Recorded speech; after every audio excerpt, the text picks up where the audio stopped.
유승민 원내대표가 주말에 자기 지역구를 다녀왔습니다. 근데 지역 민심이 이런 얘기도 나오고 이런 얘기도 나온다고 합니다. 자, 왜 대들었냐 대통령한테 이런 얘기도 있는데 이제 좀 봐줘라. 우리 승민이 이제 좀 봐줘라. 이런 얘기도 적지 않게 있다고 하는데 잠시 후에 저희가 대구 주재기자 전화로 연결해서 자세한 민심 한번 짚어보겠습니다. 유병수 기자. 네. 자, 일단 유승민 원내대표가 원래 자란 곳은 대구 동구을이 아니라면서요. 네, 유승민 원내대표의 지역구가 대구 동구을이고요. 예. 유승민 원내대표는 아버지가 13대 14대 의원을 지낸 판사 출신 유수호 전 의원입니다.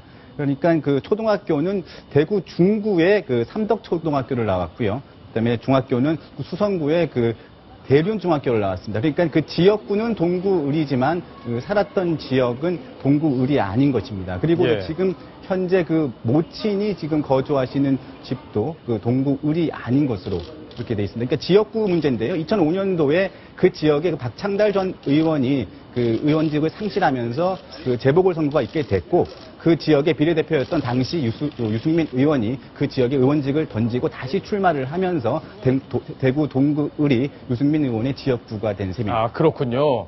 지금 방금 전에 본 영상이 지금 대구에 내려갔다가 KTX를 타고 올라와서 서울역에서 지금 이 장면이죠. 기자들과 만나는 장면인데 기자들이 또 여러 가지를 물어봤는데 본인이 어떻게 이야기를 했는지 직접 한번 들어보시겠습니다. 의총회 하여튼 표결은 안 하기로 했으니까 지난번 25일 의총 때 그렇게 결정됐으니까 그 결정에 따라야죠. 뭐 별다른 사정이 없으면 25일 의총에서 결론 난 대로 하겠습니다. 네. 대구에서는 어떤 일 참석하시는지? 대구 매주 갑니다. 네. 지역민들의 생각이나 들으셨는데? 네, 뭐 이리저리 이야기 많이 들었습니다. 예.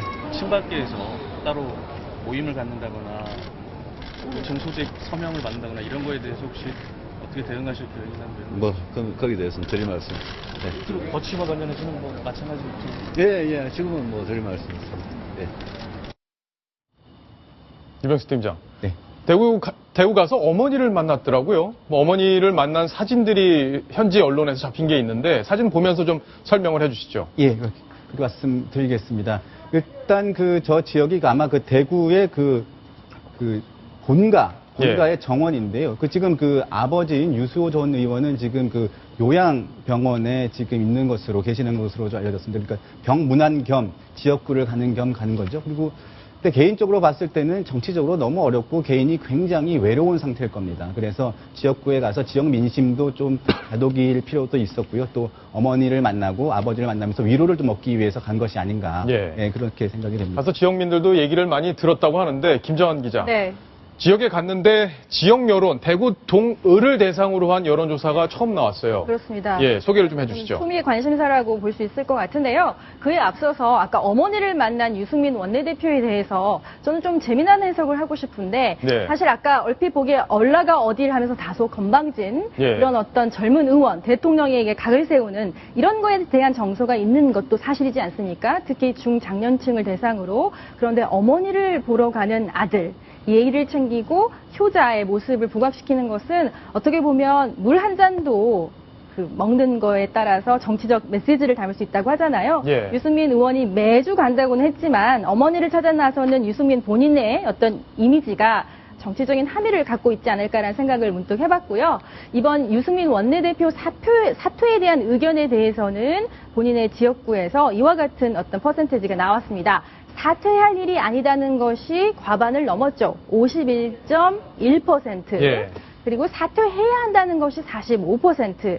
그리고 잘 모르겠다 하는 게 3.9%였는데 이제 여론조사라는 것이 질문을 또 어떻게 하느냐에 따라서 결과가 굉장히 달라질 수 있다는 생각은 들고요.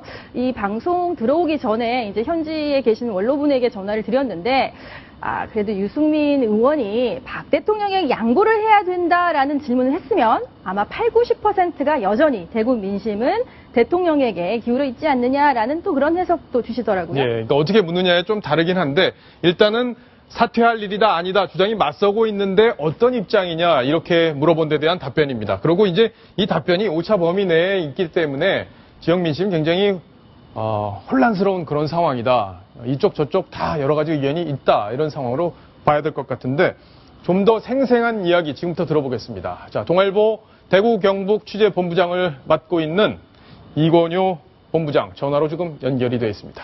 이 본부장 안녕하세요. 네, 대구 이건효입니다. 예, 자 6월 25일 이후에 대구 지역 민심, 6월 25일이라는 게 이제 박근혜 대통령이 거부권을 행사한 이날인데 이 이후에 민심 변화가 좀 있을 것 같습니다. 이 흐름이 어떤지 정리를 좀 해주시죠.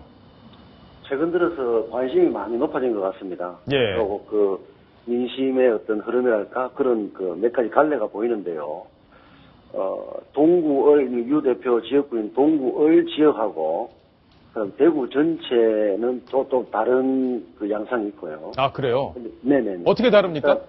그러니까 동구 지역구 같은 경우에는 이제 찬반 사태에 대한 찬반이라든지 이런 데 어떤 시비를 가른 쪽이 좀 그런 흐름이 좀 있는 데 비해서 대구 전체는 그 어떤 시비를 가리기보다는 잘 이렇게 좀 수습이 돼서 대구의 어떤 위상을 높이고 국민들의 박수를 받았으면 좋겠다. 좀 큰 틀에서 보는 예. 그런 흐름이 보입니다.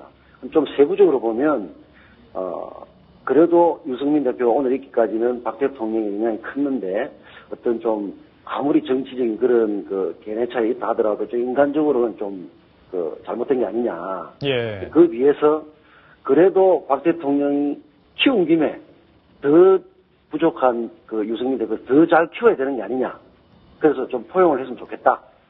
그럼 또 세대 차이도 좀 나겠지만 좀 젊은 세대는 아무리 당정청이라고 하지만 또 이렇게 좀 다양한 목소리도 나오고 그걸 좀 이렇게 융합해서 잘 이렇게 하는 그런 어떤 견해차도 당 발전이 필요한 게 아니냐. 예. 이런 몇 가지 갈래로 나눠지는 것 같습니다. 그렇군요. 결국에는 아무리 대통령이 지금 대구 지역 TK에서 대통령을 배출한 곳이긴 하지만 그래도 유승민 원내대표 버릴 수는 없지 않느냐 이런 의견이 있다. 지금 이렇게 볼 수 있는 건데 지금 보니까 주말에 대구를 다녀왔어요. 이런 대구를 다녀오는 행보 또 지역 구민들을 만나는 행보들이 여론에 영향을 좀 미치고 있는지도 궁금합니다.